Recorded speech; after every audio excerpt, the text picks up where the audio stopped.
আমাদের ধারাবাহিক একটা পর্ব চলতেছে যেখানে আমরা কমপ্লিট রেপার্টরি থেকে মাইন্ড চ্যাপ্টারটা পড়ছি। আজকের এই আলোচনায় প্রথম যে রুব্রিক্সটা আলোচনা করব সেটা হচ্ছে অ্যাবেইস্ট। এটা শুধু কমপ্লিট রেপার্টরিতে না, আদার্স রেপার্টরি গুলোতেও পাবেন। স্ক্রিনে দেখতেই পাচ্ছেন, এখানের দিকে ফলো করেন। এই যে আমি নীল করে দিলাম কমপ্লিট মাইন্ড অ্যাবেইস্ট। আমরা এর আন্ডারে এখানে দেখছি জিরো রেমেডি দেওয়া আছে। অ্যাবেইস্ট এর আন্ডারে কোনো ওষুধ দেওয়া নেই, কিন্তু এখানে আমাদেরকে বলছে ক্রস রেফারেন্স দেখতে। আমরা যদি ক্রস রেফারেন্স দেখি তাহলে তিনটা রুব্রিক্স আমাদের সামনে আসতেছে। একটা হচ্ছে এমব্রেজমেন্ট, 2 নাম্বারটা হচ্ছে মার্টিফিকেশন, 3 নাম্বারটা হচ্ছে রিমোর্স আর রিপেন্টেন্স, 4 নাম্বার হচ্ছে টিমিডিটি আর বেসফুল। কি দারুণ, তাই না বলেন? একটা অ্যাবেস্ট পড়তে গিয়ে আমরা 4টা রুব্রিক্স পড়ে ফেললাম। তাহলে আমাদের কমপ্লিট রেপার্টরিতে টোটাল রুব্রিক্সের সংখ্যা কত? 29,532টা। যদি তাই হয় তাহলে একদিনে যদি 5টা রুব্রিক্স পড়ি আমাদের পড়তে বেশি সময় লাগবে না। সঙ্গেই থাকবেন, অনুপ্রেরণা জাগাবেন। আমি আপনাদের জন্য আছি যদি আপনারা আমার জন্য থাকেন। আর আমি এই রুব্রিক্স গুলোর অর্থ এমন ভাবে করছি যেটা আমার প্র্যাকটিক্যাল জীবনে ব্যবহার করে, এবং যে ওষুধগুলো ব্যবহার করেছি এবং যে ওষুধগুলো দেওয়া আছে তারকে মানে সামনে রেখে। এখন বলবেন যে অ্যাবেস্টের আন্ডারে তো কোনো ওষুধ নেই, তাহলে আপনি কাকে সামনে রেখে এখানে ট্রান্সলেট করতেছেন বা বুঝায় দিচ্ছেন? দেখেন, নেই, আমি বুঝলাম, ঠিক আছে নেই, কিন্তু অ্যাবেস্ট শব্দের অর্থ কি? ডিকশনারি খোলেন না, খুব সহজভাবে যদি বলি তাহলে, মানে একদম সাধারণ অর্থ যদি বলি, অ্যাবেস্ট অর্থ হচ্ছে লজ্জিত বোধ করা, বিব্রত বোধ করা, বাধাগ্রস্ত, আত্মবিশ্বাসের অভাব, আত্মবিশ্বাসের অভাব। আচ্ছা, আমরা কেন এই রুব্রিক্স দেখি? রুব্রিক্স ব্যবহারের উদ্দেশ্য কি? আমাদের 3টা উদ্দেশ্যকে সামনে রেখে আমরা রোগী দেখার সময় আপনার রুব্রিক্স দেখে থাকি। এক হচ্ছে রোগীর উপসর্গগুলোকে সঠিকভাবে শ্রেণীবদ্ধ করা। 2 নাম্বার হচ্ছে সংশ্লিষ্ট ঔষধের তালিকা খুঁজে বের করা। 3 নাম্বার হচ্ছে সঠিক ঔষধ নির্বাচনের সহায়তার জন্য, গাইডের জন্য সাহায্যকারী হিসাবে ব্যবহার করা। আপনারা বুঝছেন তো? সরাসরি আমি রুব্রিক্স ব্যবহার করতে বলিনি, রেপার্টরিকে যা আসছে সেটাই ব্যবহার করতে বলিনি। এগুলা আমার কি সহায়ক, আমাকে একটা কোনো কিছু খুঁজতে সাহায্য করছে। কাকে? ওই যে রুগীকে। এই তো, আর তো কিছু না। যদি তাই হয়, আপনি রুগী দেখতে দেখতে কোথাও আটকে গেলেন, ডাক্তার সাদকে ফোন করছেন, উনি ব্যস্ত আছেন, ফোন রিসিভ করছেন না, তো আপনি সেখান থেকে আগাতে পারবেন না? নিশ্চয় পারবেন। আর ওইখান থেকে আগাতে আপনাকে হেল্প করবে এই রেপার্টরি। আচ্ছা, অ্যাবেস্ট, তাহলে অ্যাবেস্টের অর্থ কি বলেছি? লজ্জিত বোধ করা, বিব্রত বোধ করা, বাধাগ্রস্ত হওয়া, আত্মবিশ্বাসের কি টান পড়া ইত্যাদি। ধরুন একজন রোগী আপনার কাছে এসছে, যার কথাবার্তায় আপনি বুঝতেছেন যে সে ধরেন ওনার পার্কিনসন্স ডিজিজ হয়েছে, তো তার হাত সব সময় কাঁপতেছে, সে বাইরে যেতে বিব্রত বোধ করতেছে সামাজিক ভাবে। কেন?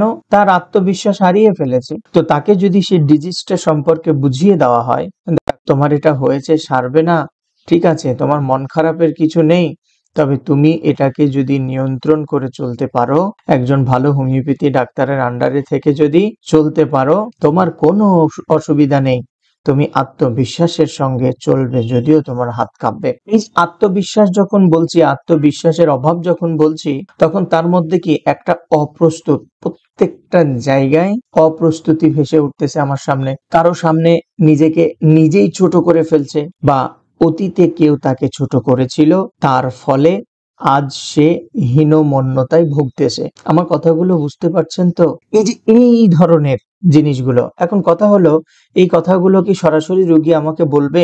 না গো, এগুলো রোগীর সঙ্গে যখন কেস টেকিং করবেন, কথা বলবেন, তখন আপনাকে বুঝে নিতে হবে। উদাহরণস্বরূপ বলি, ওই যে উদাহরণস্বরূপ বললাম পার্কিনসন্স ডিজিজকে। উদাহরণস্বরূপ একটা সমাবেশে আপনি কথা বলছিলেন, আপনার এগেনস্টে অনেকগুলো মানুষ এমন ভাবে ক্ষেপে উঠেছে, আপনাকে ভুয়া ধ্বনি দিয়ে দিয়েছে, ভুয়া ধ্বনি দিয়ে দিয়েছে। তারপর থেকে আপনি লোকের সামনে কথা বলতে গেলেই, মাইক্রোফোনটা নেওয়ার আগেই মনে হয় সামনে থেকে কেউ যদি ভুয়া বলে, কথা বলতে গেলে জড়িয়ে যাচ্ছে। আপনি পরীক্ষা দিতে গেছেন, একবার একটা ছাত্রকে বলতে গিয়ে স্যারদের রসের মুখে পড়েছিলেন, এই যে রেশের মুখে পড়েছেন স্যারদের, ফলে এখন পরীক্ষা দিতে গেলে খালি কি একটা অস্বস্তির মধ্যে থাকেন, বিব্রতকর পরিস্থিতির মধ্যে থাকেন। দেখেন আমি যে এই যে অর্থগুলো বলছি সবগুলোই কিন্তু কোনো না কোনো ঔষধ কেন্দ্রিক হচ্ছে। যারা খুব নিখুঁতভাবে ম্যাট্রিমেডিকা পড়েছেন, জেনেছেন, জানেন, বুঝেন, তারা নিশ্চয় উপলব্ধি করতে পারছেন আমি কাদেরকে বলছি। এখন কথা হলো, ঠিক আছে, অর্থ বুঝলাম, কোথায় ব্যবহার করতে হবে তা বুঝলাম, কাদের জন্য ব্যবহার করতে হবে তাও বুঝলাম, এখানে ঔষধ নেই, ঔষধ বের করেন তো দেখি আপনার কথার সঙ্গে মেলে কিনা। কোনো অসুবিধা নাই, আমি আপনাদেরকে সরাসরি না হলে একটা রুব্রিক্স দেখায়। মর্টিফিকেশন বলে একটা রুব্রিক্স আছে, দেখেন মাত্র 4টা ওয়ার্ড লিখেছি, পটাপট বেরিয়ে গেছে। মর্টিফিকেশন, এখানে 116খানা ওষুধ আছে। আমরা যদি এলিমেন্টস ফর অ্যাগ্রাভেশন দেখি তাহলে 294টা ওষুধ আছে। আমি যে অর্থগুলো করলাম, একজন বলেন দেখি যে সে ওষুধগুলো এখানে নেই, তার বেশি আছে তো বই কম নেই। আপনাকে এভাবে বুঝে বুঝে বুঝে বুঝে দেখতে হবে। আচ্ছা, আমরা ওই যে অ্যাবেস্ট রুব্রিক্সটা দেখেছি, রাইট? আমরা অ্যাবেস্ট দেখেছি। এই মর্টিফিকেশন ছাড়া আর সাব রুব্রিক্স এর কথা বলেছিলাম, রিমোটস। আমরা যদি এখান থেকে REMORES টা যদি দেখি, আর রিপেন্টেন্স, 129খানা ওষুধ আছে, নেই সেই ওষুধগুলো বলেন। আপনার রেপার্টরিটা বের করেন না, আমার কথা অনুযায়ী মিলছে কিনা সেটা দেখেন। যদি মিলে তো ভিডিওটা দেখবেন, শেয়ার করবেন, বারবার দেখবেন। আপনাদের থেকে যদি অনুপ্রেরণা পাই, আমি পুরো কমপ্লিট রেপার্টরি এইভাবে প্র্যাকটিক্যাল মুখে অনুবাদ করে দেব।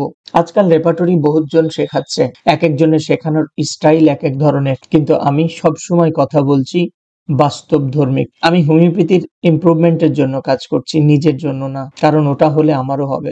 একটা সময় প্যাটেন্ট তো এই ওই হ্যান ত্যান বহুত কিছু নিয়ে কথা বলেছি, আজ আর কথা বলছি না, কারণ ওইগুলা নিয়ে কথা বলার সময় এখন না। মডার্ন সায়েন্সের সঙ্গে তাল মিলিয়ে আমার সাবজেক্ট অর্গাননকে ঠিক রেখে আমাকে সামনে দৌড়তে হবে, তা না হলে হোমিওপ্যাথির বিজয়ের পতাকা কোনো দিন হাতে উঠবে না, অসম্ভব। অবস্টিনেট চিন্তা ভাবনা নিয়ে চললে হোমিওপ্যাথি নিয়ে কিছু করা যাবে না। কিছুদিন আগে এক ভাই বলছিল তার এলাকার 8-9 জন হোমিওপ্যাথি ছেড়ে দুবাইতে কাজের জন্য পাড়ি জমিয়েছে। বুঝেছি পড়াশোনা নেই, সেজন্যই। রিমোটস বললাম, রাইট? এরপরে আরো যদি একটা ক্রস রেফারেন্স দেখি, মানে ওই অ্যাবেস্টেরই আর কি, যদি আরো ক্রস রেফারেন্স দেখি তাহলে আর কি পাবো? বহু আছে, বহু। বহু বলতে 4খানা বলেছি। এমব্রেজমেন্ট পাবো, টিমিডিটি পাবো, আমরা এখান থেকে TIMIDITY দিলাম। 255খানা ওষুধ আছে জেনারেলি। তাহলে অ্যাবেস্ট যখন আসবে তখন আমরা কি কি দেখবো?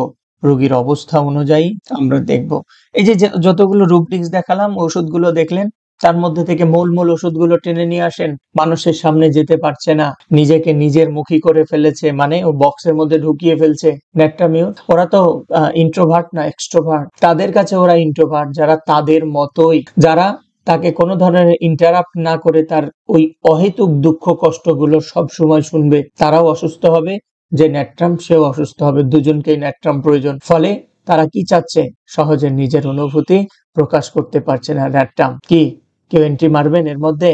অসম্ভব। পড়া না থাকলে এন্ট্রি মারতে পারেন। আচ্ছা, ওই যে ব্যারাইটা কার্ভ বলে একটা ওষুধ আছে না, সব সময় কি তার শারীরিক থেকে মানসিক বিকাশের বাধাগ্রস্ততা আছে। ব্যারাইটা কার্ভের কথা বলছি, তার শারীরিক থেকে মানসিক, ওই যে খড়বন না লড়বন না কি জানি যে পড়েন যে বাংলায়, ওই কথাটাই বলছি। সে হীনমান্যতায় ভোগে, সে খাটো, ও বুঝি, মানে কেউ ওর দিকে তাকালেও বলো আমাকে মনে হয় বুঝি ওই খাটোই বললো, আমি যে খাটো তাই। মানে এদিকে ব্যারাইটা কার্ভ আছে, ওদিকে ল্যাকিসিসেরও একটু গন্ধ আছে। ওই যে পালসেটিলার কথা বলছি, ওকে কিছু বলাই যাবে না, বাপ রে বাপ, খালি বলেছেন ত্রিং করে লাফিয়ে ওঠে। এতটা সেনসিটিভ, এতটা সেনসিটিভ, আবার অন্যের মতামতের প্রতি অতিমাত্রায় নির্ভরশীল। ওর মধ্যে কিছু নাইও, ভাঙা ঢোল ঢং ঢং করে বাজ, কিন্তু আবার অত্যন্ত সেনসিটিভ। ওই যে লাইকো এবং সাইলেশিয়ার কথাই বলি না, আত্মবিশ্বাসের অভাব। ওই যে স্পিকার সাহেব একবার ভুয়া ধ্বনি পেয়েছে, তো এখন কথা বলতে, উঠতে, স্পিচ নিতে কি হলো, থরথর করে কাঁপছে। মানে ইজিলি সে বিব্রত বোধ করছে না বলেন? নিশ্চয় করছে। আর এই সিচুয়েশন গুলোতেই আমরা অ্যাবেস্ট কে চিন্তা করব। আর অ্যাবেস্টের আন্ডারে আমরা টিমিডিটি, আমরা কি এমব্রেজমেন্ট, আমরা কি ম্যাটিফিকেশন, রিমোটস, রিপেন্টেন্স রুব্রিক্স গুলোকে চিন্তা করব। আশা করি বুঝতে পারলেন, ভালো লাগলো। নেক্সট ভিডিওতে আরো একটা রুব্রিক্স আলোচনা করব। ধারাবাহিকতা ধরে রাখার চেষ্টা করব। সকলের কাছে দোয়া চাই। আল্লাহ হাফেজ।